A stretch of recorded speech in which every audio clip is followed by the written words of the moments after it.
Hello everyone, welcome to day 19 of 28 Days of Love. I hope you had a great weekend. I hope you're ready for another week. So we are going to start to take everything that we've been looking at, talking about, and put it together from a little bit bigger perspective with the 7 spiritual laws of success. And if you've read this book before, if you've practiced the 7 spiritual laws, I'm going to encourage you to still follow through with everything this week. A lot of times, we can do something, we do it again down the road, and it's a little bit different, or we take something different away because we're constantly growing and evolving and learning and expanding. And so there's always something that we can take away. And so each day we're going to look at one of the different laws over the next 7 days. At the end of each video and in the email, there'll be some suggestions on how to incorporate the specific law for the day into your day, and we will just keep moving forward through all of the 7 laws. And so I want to first read to you the introduction that is in the book. And again, this is such a tiny little book, so it's the readings from the book are quite short. But I'll just read the introduction to you. It says, "This book is titled The 7 Spiritual Laws of Success, but it could also be called The 7 Spiritual Laws of Life, because these are the same principles that nature uses to create everything in material existence. Everything we can see, hear, smell, taste, or touch. When this knowledge is incorporated in our consciousness, it gives us the ability to create unlimited wealth and effortless ease, and to experience success in every endeavor. Success in life can be defined as the continued expansion of happiness and progressive realization of worthy goals. There are many aspects to success. Material wealth is only one of them. Moreover, success is a journey, not a destination. Material abundance, in all its expressions, happens to make the journey more enjoyable, but success includes good health, energy and enthusiasm for life, fulfilling relationships, creative freedom, and a sense of well-being.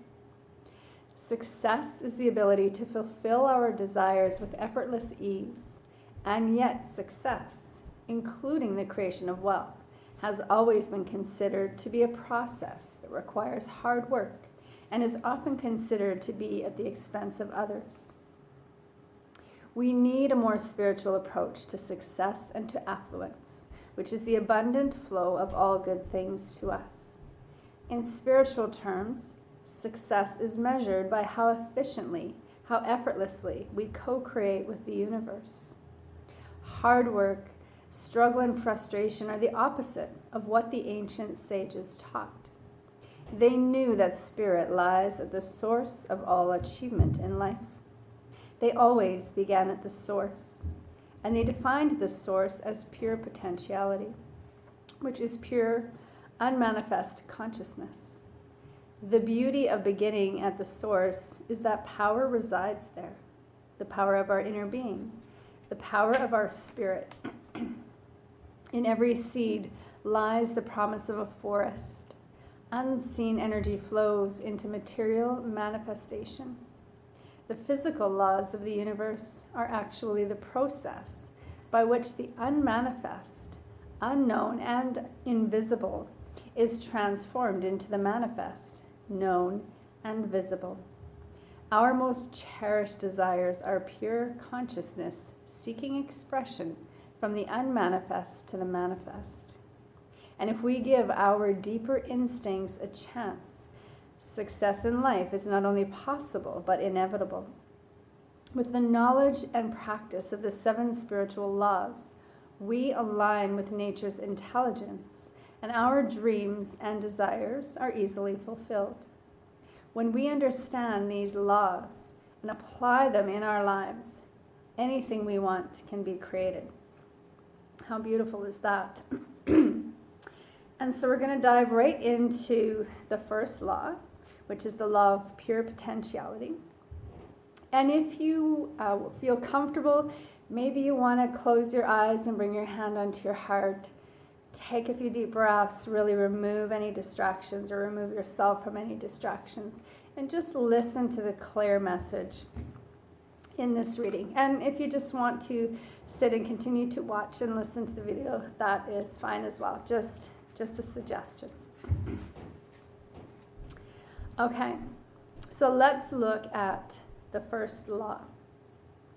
The first spiritual law of success, the law of pure potentiality, says that our essential state is one of pure potentiality. Pure potentiality is pure consciousness. It is the field of all possibilities and infinite creativity.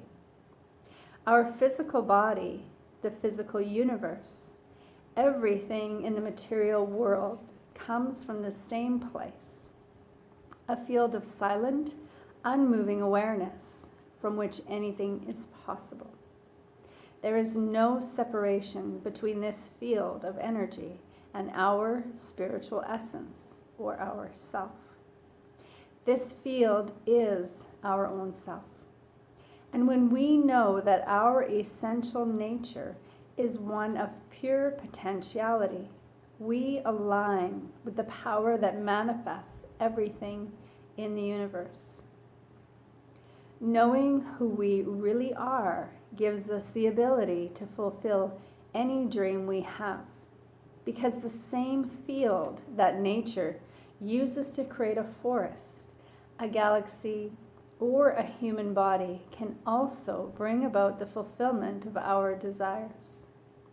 Anything is possible in the field of pure potentiality, because this field is the source of all power, all intelligence, and infinite organizing ability. Therefore, success in life depends on knowing who we really are. When our internal reference point is our spirit, or our true self, we experience all the power of our spirit. When our internal reference point is the ego, or self-image, we feel cut off from our source, and the uncertainty of events creates fear and doubt. The ego is influenced by objects outside the self, such as circumstances, people, and things. It thrives on the approval of others. It wants to control because it lives in fear. But the ego is not who we really are. The ego is our social mask. It is the role we are playing. The need for approval, the need to control things, and the need for external power are fear-based. The kind of power is not power of pure potentiality, the power of the self, or true power. Self-power is true power because it is based on the laws of nature and comes from knowledge of the self. Self-power draws things that we want to us. It magnetizes people, situations, and things to support our desires. This support from the laws of nature is the state of grace.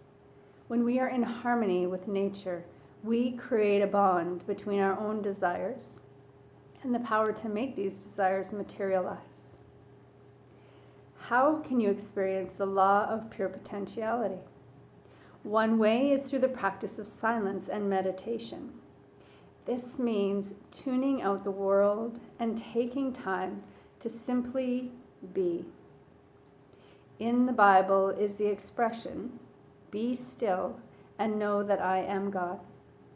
Stillness is the first requirement for manifesting your desires, because in stillness you connect with the field of pure awareness and infinite organizing power.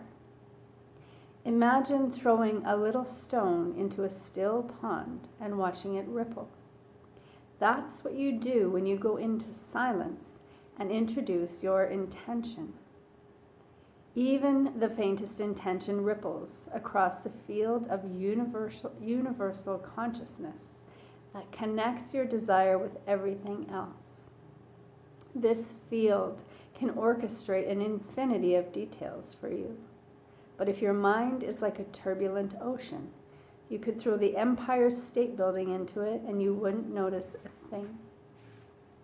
Practicing non-judgment is another way to experience the law of pure potentiality. When you are constantly judging things as right or wrong, good or bad, you create a lot of turbulence in your internal dialogue. This turbulence constricts the flow of energy between you and the field of pure potentiality. In the silent space between your thoughts is a state of pure awareness, an inner stillness that connects you to true power. Through the practice of non-judgment, you silence your mind and access your inner stillness. Another way to experience the law of pure potentiality is to spend time in nature. By observing nature, you begin to sense the harmonious interaction of all the elements and forces in life. The lavish display of abundance in the universe is an expression of the creative mind of nature. Just by tuning into the mind of nature, you will access the field of pure potentiality and infinite creativity, and spontaneously receive creative thoughts. Whether it be a stream, a forest, a mountain, or the sea, connecting with nature's intelligence will give you a sense of unity with all of life and help you to get in touch with the innermost essence of your being. This essence is full of magic and mystery. It is fearless. It is free.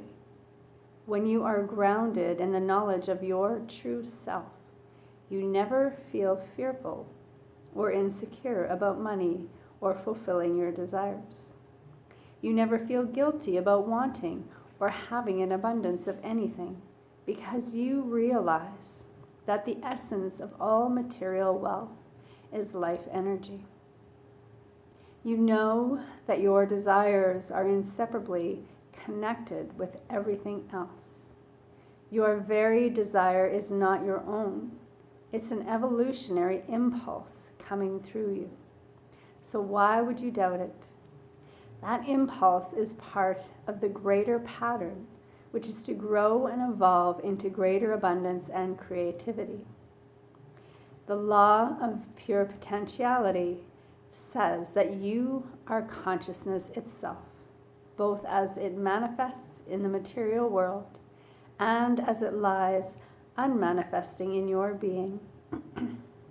With the knowledge and practice of this law, you can put yourself in harmony with nature and create with carefreeness, joy, and love. Wherever you go, in the midst of activity, carry your stillness within you. Then the chaotic activity around you will never overshadow your access to the field of pure potentiality. And there are a few suggestions in here on how you can incorporate the law of pure potentiality into today and every day. So the first is to take time each day to be silent, to connect with your spirit, to just be.